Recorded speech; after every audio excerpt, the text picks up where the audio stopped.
तो कैसे हो आप लोग। आपका स्वागत है एक और नए एपिसोड में। तो आज मैं शुरू करने वाला हूँ एक नया मानवा। और जो पिछला वाला मानवा था ना, मिलियन टाइम अटैक स्पीड वाला, उसके पूरे चैप्टर मैंने एक्सप्लेन कर दिए हैं। तो जब नए चैप्टर रिलीज होंगे तो मैं उसके बाकी के चैप्टर भी एक्सप्लेन कर दूंगा। तो चलिए इस मानवा को शुरू करते हैं। और यह मानवा बहुत ही ज़्यादा अच्छा है, तो मैं ये गारंटी देता हूँ कि आपको यह मानवा पसंद आएगा। तो चलिए बिना किसी देरी के शुरू करते हैं। तो स्टार्टिंग में हमें तियानगंग कॉन्टिनेंट में जो फॉरबिडन ग्राउंड है वहाँ का सीन दिखाया जाता है, जहाँ पे कि जंग चालू थी। एक बंदा बोलता है कि तुम डिमोनिक चाऊ, तुमने अपनी पूरी ज़िंदगी में लोगों को परेशान किया और वो काम किए जो कि तुम्हें नहीं करने चाहिए, लेकिन तुमने कभी सोचा कि तुम हमारे हत्थे चढ़ोगे और हम ही तुम्हारी ज़िंदगी को ख़त्म करेंगे। एक लड़की बोलती है कि तुम डिमोनिक चाऊ, तुमने मेरी जो सिस्टर है ना उसको बहुत ज़्यादा परेशान किया और उसको मार दिया, लेकिन आज तू तो ना बचने वाला, क्योंकि मैं तेरे टुकड़े टुकड़े कर दूंगी। तो तू तैयार हो जा। एक टकला बुड्ढा बोलता है कि हमने पिछले 3 सालों से तेरा पीछा किया है, तो यहाँ पे कोई भी रास्ता नहीं है तुझे भागने के लिए, तो तू तैयार हो जा अपनी मौत के लिए। और तुमने मेरे प्यारे डिसेबल को बहुत ही ज़्यादा गंदी तरीके से मारा है, तो तू तैयार हो जा, क्योंकि आज मैं यहाँ पे तुझे बहुत ही ज़्यादा गंदी तरीके से मारने वाला हूँ। फिर हमें हमारे मेन कैरेक्टर को दिखाया जाता है, जो कि बहुत ही ज़्यादा बैडेस लग रहा होता है। वो बोलता है क्या तू मुझे मारेगा, लेकिन कैसे। फिर पीछे से कोई बोलता है कि डिमोनिक चाऊ। मेन कैरेक्टर पीछे मुड़ता है। पीछे में एक औरत होती है, वो बोलती है कि तुमने कभी सोचा था कि तुम्हारी हालत ऐसी होगी, क्या तुम्हें अभी पछतावा हो रहा है उस बात का। मेन कैरेक्टर हंसता है और बोलता है कि पछतावा ये क्या होता है, मैं डिमोनिक चाऊ, मैंने पिछले 100 सालों से कल्टिवेट की है और मैंने अपनी पूरी ज़िंदगी बाकियों के साथ लड़ाई की है, उसके अलावा कुछ भी नहीं। और मेरे साथियों के अलावा मुझे किसी ने भी एक्सेप्ट नहीं किया, और तुम चाहती हो कि मैं पछताऊँ, ऐसा बिल्कुल भी नहीं है, क्योंकि मैं इनविजिबल और अनडिफीटेड हूँ। और वहाँ पे बहुत सारे मास्टर आते हैं, वो बोलते हैं कि कौन है जो कि खुद को इनविजिबल और अनडिफीटेड कह रहा है, ज़रा सामने तो आओ। फिर मेन कैरेक्टर बोलता है कि मुझे सिर्फ एक ही चीज़ का पछतावा है, और वो है टाइम। अगर टाइम मेरे साथ ऐसा ना करता तो मैं ये सब चीज़ें ना करता। फिर वो औरत बोलती है कि अगर हमने इसको 1000 सालों से ऐसे अकेला छोड़ दिया ना, तो कोई भी नहीं होगा जो कि इसके खिलाफ जा सके, तो हमें आज इसे यहाँ पे मारना पड़ेगा। तो तू तैयार हो जा डिमोनिक चाऊ, क्योंकि मैं तेरा सर उड़ाने वाली हूँ। और वो अपनी एक टेक्निक का इस्तेमाल करने लगती है। इसकी वजह से उसके पीछे एक बहुत ही लंबी शॉट आती है, और वो बोलती है कि तुम हम पे ब्लेम मत डालना इतना क्रूल बनने के लिए, क्योंकि तुमने ही हमें ये सब करने के लिए मजबूर किया है। और वो अपने साथियों को बोलती है कि तुम भी तैयार हो जाओ, और अपने साथियों और अपने शॉट के साथ उस पर हमला कर देती है। फिर जो मेन कैरेक्टर है वो भी अपनी किसी टेक्निक का इस्तेमाल करने लगता है, यानी कि डोमेन या कुछ भी पता नहीं। वो बोलता है कि तू मुझको मारेंगी, ऐसा बिल्कुल नहीं है। और वो अपने पास एक शील्ड बना लेता है, जिसकी वजह से बाकियों के जो अटैक है वो वहीं पे रुक जाते हैं। वो बोलते हैं कि क्या इसके पास बैकअप प्लान है, लेकिन ऐसा हम होने नहीं देंगे, उसको जल्दी पकड़ लो। लेकिन ऐसा नहीं होता, वो बच जाता है।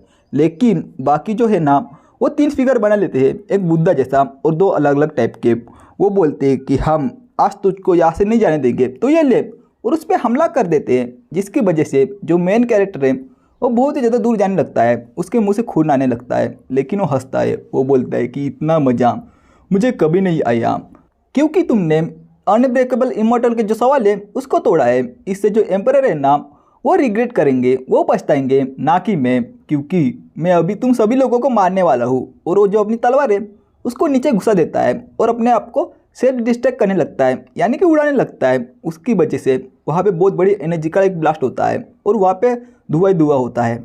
मेन कैरेक्टर बोलता है कि आखिर में मैं हार ही गया, और उसकी जो तलवार है ना वो पूरी टूट जाती है। फिर वही लड़की बोलती है कि डिमन चाऊ, उसने अपने आप को सेल्फ डिस्ट्रैक्शन किया है, यानी कि खुद को उड़ा दिया है, लेकिन हम बाल बाल बच्चे। फिर एक बुड्ढा बोलता है कि अगर वो योंग लॉन्ग सिटी से फाइट करता मॉन्स्टर के साथ, तो वो डेफिनेटली ह्यूमैनिटी का एक बहुत ही बड़ा वॉरियर होता, ना कि मॉन्स्टर। लेकिन बहुत ही ज़्यादा अफसोस की बात है कि एक बहुत ही बड़ा वॉरियर इस दुनिया से चला गया है, और बाकी के जो मास्टर है वो वहाँ से जाने लगते हैं। लेकिन मेन कैरेक्टर बोलता है कि तुमने सही में सोचा कि जो डिमोनिक चाऊ है वो इस तरह मर जाएगा, लेकिन ऐसा नहीं है। फिर हमें दूसरी जगह का सीन दिखाया जाता है, और इसका नाम ताइसू होली ग्राउंड है। और ताइसू होली ग्राउंड में टोटल 18 स्पिरिचुअल माउंटेन है, और उसमें से कुछ के मास्टर का नाम त्यानजिंग, यूनजिया और जो त्यानजिन है वो है। और इन माउंटेन में जो हाई लेवल के कल्टिवेटर है वो रहते हैं, और बाकी के 14 माउंटेन में लो लेवल के सेंट रहते हैं, तो ये सब बातें बताई जाती है। फिर शिनशिप होता है। फिर हमें 1 महीने बाद जो यॉन्से माउंटेन है वहाँ का सीन दिखाया जाता है, जहाँ पे मेन कैरेक्टर की सोल एक बंदे के बॉडी के अंदर चली जाती है। ये बंदा इस माउंटेन का जो सीनियर डिसाइपल है, यानी कि क्लोज सीनियर डिसाइपल होता है, वो अपनी आंखें खोलता है। वो बोलता है कि हा डीमोनिक चाउ इस बैक, और तुमने क्या सोचा था कि मैं इतनी जल्दी मर जाऊंगा? ऐसा बिल्कुल भी नहीं है। और ट्रांसमार्केशन होने से पहले, यानी कि रीइनकार्नेट होने से पहले, मैं चाउजू एक यूनिवर्सिटी का स्टूडेंट हुआ करता था, और आज मेरा रिजरेक्शन हुआ है। और मैंने टोटल 3781 बैकअप प्लान बनाए थे, उसमें से जो 1201 के नाम वो रिजरेक्शन के मेथड थे। और इतनी सारी तैयारी करने के बाद वो लोग सोचते थे कि मैं इस तरह मर जाऊंगा। यार हलवा है क्या, मैं डीमोनिक चाहूँ? ऐसा बिल्कुल भी नहीं होगा। और अपने बिस्तर से उठता है। वो बोलता है तो ये है ताइजू होली ग्राउंड, और ऐसा लगता है कि मेरी किस्मत थी यहाँ पे आने के लिए, तो ज़रा मैं भी देखूँ कि ये जो माउंटेन है वो कैसा दिखता है। लेकिन तभी उसके सामने सिस्टम की विंडो ओपन होती है। वहाँ पे लिखा होता है कि होस्ट का रिवाइवल डिटेक्ट किया गया है, और जो सिस्टम फंक्शन है वो अपडेट हो रहे हैं। और उसके सामने 2 ऑप्शन आते हैं, उन दोनों में से एक सिलेक्ट करने के लिए सिस्टम बोलता है। वहाँ पे पहला ऑप्शन होता है कि जब तक आप अपने जो इविल काम है ना वो करोगे तो आपको रिवॉर्ड मिलेगा, और दूसरा कि आप पहले एक बार मर चुके हो तो आप अपनी जो ताकत है ना उसको धीरे धीरे बढ़ाओ, और बाद में आप अपना जो इविल काम है ना वो शुरू करोगे।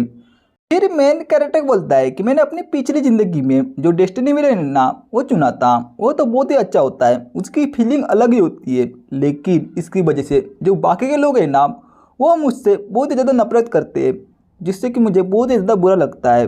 तो इस बार मैं जो अपनी ताकत है ना वो धीरे धीरे बढ़ाऊँगा, जो कि चोरी छुपके होऊंगा, तो जो सीक्रेटली मैं स्ट्रांग बनूंगा, और बाद में दुनिया के सामने मैं इतना ताकतवर दिखूंगा, तो इसमें तो बहुत ही ज़्यादा मज़ा आएगा। और अपने अंदर ख्याली पुलाव पकाने लगता है। वो बोलता है कि यार मैं तो हैरम किंग बनूंगा, 4-5 रानियाँ रखूँगा, ऐसा करूँगा वैसा करूँगा, ये तो बहुत ही ज़्यादा अच्छा होऊंगा। और ऐसा लगता है कि मैं खुद को होली सन मान रहा हूँ। फिर वो अपने सपने से बाहर आता है। वो बोलता है तो इस बार मैं जो हिडन विलेन है ना वो चुनूंगा, और वो चुन भी लेता है। सिस्टम से नोटिफिकेशन आती है कि आपकी जो लोडिंग है ना वो कंप्लीट हो चुकी है। फिर एमसी बोलता है जरा मैं भी तो देखूँ कि इस बार मैं किस बंदे की बॉडी में रीइनकार्नेट हुआ हूँ। और सिस्टम जरा मेरी जो प्रोफाइल बोर्ड है ना उसको ओपन तो कर। सिस्टम कर देता है, और होस्ट का नाम होता है चूजुआंग, जो कि यूनजा माउंटेन का क्लोज सीनियर डिसेबल होता है। और उसके पास कोई भी कल्टिवेशन नहीं थी, उसकी कल्टिवेशन किसी ने डिस्ट्रॉय कर दी थी। इसकी वजह से वो अभी एक कचरा है। उसका टैलेंट बहुत ही ज़्यादा कम होता है, यानी कि नॉर्मल होता है। और उसके पास एक कल्टिवेशन टेक्निक थी, लेकिन जो मेन कैरेक्टर है ना उसने ज़बरदस्ती इसकी बॉडी में घुस चुका है, तो उसकी वजह से उसकी जो टेक्निक है ना वो गायब हो चुकी है। उसका लक -18 होता है, यानी कि बहुत ही ज़्यादा बुरा लक होता है। और उसके पास 0 ब्रेक थ्रू पॉइंट रहते हैं, और उसकी जो कॉम्बैट स्किल है ना वो बहुत ही ज़्यादा कमज़ोर होती है। यानी कि जो स्पिरिचुअल चिकन है ना, यानी कि मुर्गा है ना, उससे थोड़ी सी ज़्यादा, यानी कि 2-4 मुर्गे आएंगे ना तो उसको मार डालेंगे। फिर मेन कैरेक्टर बोलता है कि यार ये स्टेटस है क्या, इससे अच्छा यानी कि इससे 1000 गुना ताकतवर मैं अपनी पिछली ज़िंदगी में था। यार ये कितना कचरा है। लेकिन मैं ये सोच रहा हूँ कि इस बॉडी का पहले का जो मालिक होगा ना वो किस तरह जी रहा हूँगा। फिर शिनशिप होता है। हमें 10 दिन पहले का सीन दिखाया जाता है। दिन पहले ही तियानजिन माउंटेन से एक बंदा आया चाओ को चैलेंज करने के लिए, और उसका कारण था औरत। और उसकी वजह से वो उसको बहुत ज़्यादा जल रहा था, क्योंकि जो चाओ है ना वो बहुत ज़्यादा हैंडसम, और उसके पीछे बहुत सारी लड़कियां फिदा थी। उसकी वजह से उसने उसको चैलेंज किया, और उस दिन एरेना के अंदर उसने सिर्फ एक ही अटैक से उसको हरा दिया। और उसी दिन उसकी जो कल्टिवेशन है ना उसको भी उस बंदे ने डिस्ट्रॉय कर दिया। फिर अपने मेन कैरेक्टर को दिखा जाता है। वो बोलता है कि यार कितना बेचारा बंदा था, लेकिन तुम चिंता मत करो, क्योंकि तुम्हारी बॉडी अभी मेरी है, तो तुम्हारा रिवेंज अभी मेरा रिवेंज होगा, यानी कि तुम्हारा बदला अभी मेरा बदला, तो तेरा बदला ये भाई लेगा, तो तू चिंता मत कर। तो सबसे पहले मुझे जो स्ट्रॉन्गेस्ट बॉडी है ना उसको हासिल करना पड़ेगा। और वो कल्टिवेट करने लगता है। फिर 1 घंटा बीत जाता है, कुछ भी फर्क नहीं पड़ता। फिर एमसी थोड़ी देर और कल्टिवेट करता है, लेकिन कुछ घंटा फर्क नहीं पड़ता। उसको बहुत ही ज़्यादा गुस्सा आता है। वो बोलता है कि ये बॉडी बिना काम किए बेकार बॉडी है यार, इसके पास ना टैलेंट है ना ताकत है ना कुछ भी, ये कमज़ोर बॉडी है।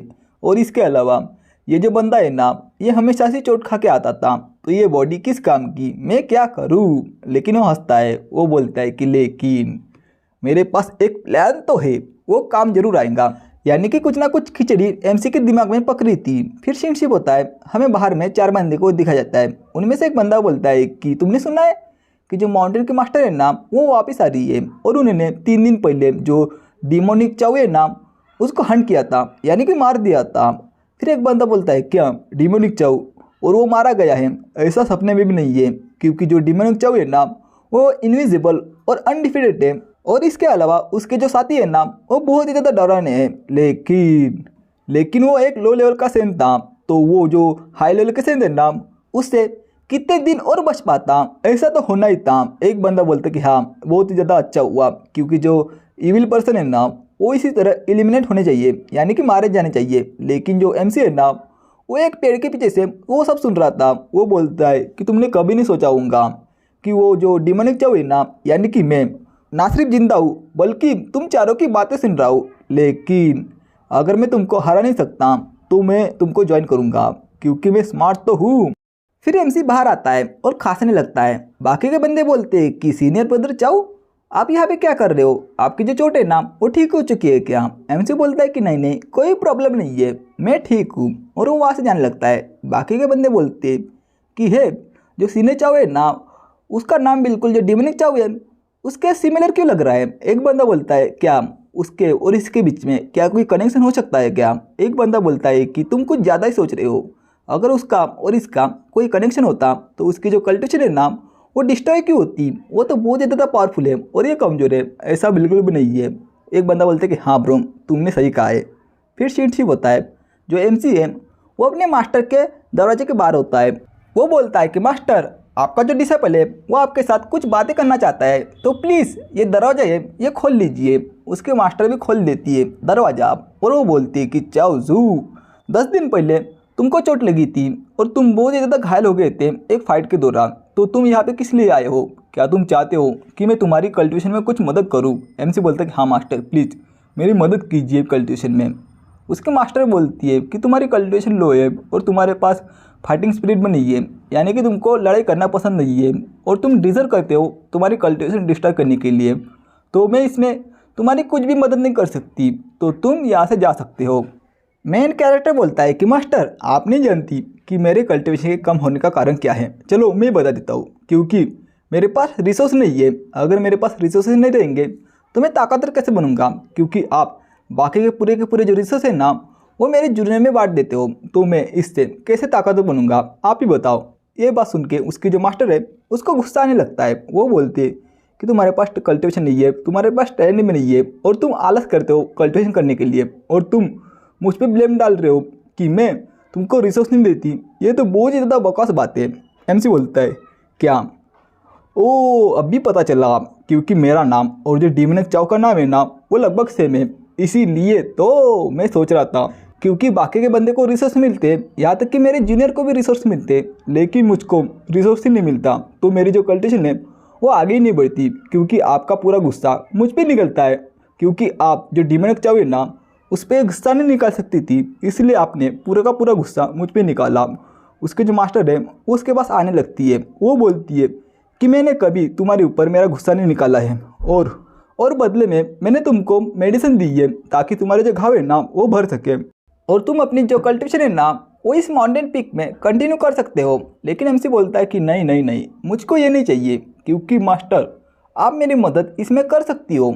उसके मास्टर बोलती कि क्या तुम्हारे कहने का क्या मतलब है? एमसी बोलता है कि मैंने सुना है कि मास्टर एक हेवनली फ्रेग्रेंस कॉन्स्टिट्यूशन को पोजेस करते हैं, साफ साफ कहूँ तो एक ड्यूअल कल्टिवेशन टेक्निक को, और अगर मैंने आपके साथ ड्यूअल कल्टिवेशन टेक्निक की वो वाली, तो ना सिर्फ मेरी चोट ठीक होंगी बल्कि मेरी जो कल्टिवेशन है ना वो भी बहुत ही ज़्यादा बढ़ जाएंगी। ये बात सुन के उसकी मास्टर बोलती है कि तुमने क्या कहा अभी?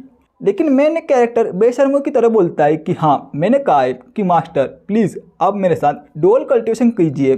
फिर उसके मास्टर बोलती है कि यहाँ पे एक घिनौना डिसेबल है और वो चाहता है कि मैं उसको मार दूँ। ये तो मैं पूरा कर दूंगी, लेकिन तेरी हिम्मत कैसे हुई बे मेरी जगह पे, मेरी पैलेस पे मेरी बेइज्जती करने की? मैं तो तुझे ना छोड़ने वाली।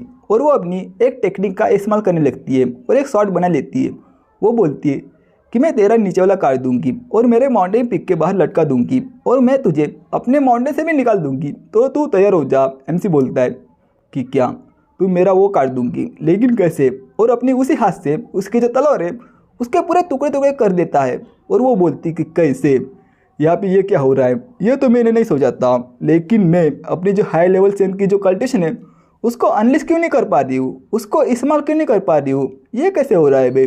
फिर एमसी उसके पास आता है। वो बोलता है कि मास्टर प्लीज़ प्लीज़ मेरी मदद कर दीजिए। वो बोलती है कि यहाँ पे घिनौनी डिसिपल है, लेकिन तुम अपनी मास्टर के साथ क्या करना चाहते हो? एमसी उसके तरफ हाथ बढ़ाता है। वो बोलता है कि मास्टर आपको पता है कि मैं क्या करना चाहता हूँ, तो प्लीज़ आप मुझे एक अच्छा लेसन सिखाइए। और इसी के साथ ये चैप्टर भी यहीं पे ख़त्म होता है। तो आपको ये वीडियो कैसा लगा और आपको ये मानवा कैसी लगी तो मुझे कमेंट करके ज़रूर बताना। और हाँ, अगर किसी ने पहले से एक्सप्लेन की होंगी तो मुझे कमेंट में बताना कि मैं इसको कंटिन्यू करूँ या फिर दूसरी मानवा देखूँ। तो मैं मिलता हूँ नेक्स्ट वीडियो में, जब तक के लिए बाय बाय, सायोनारा।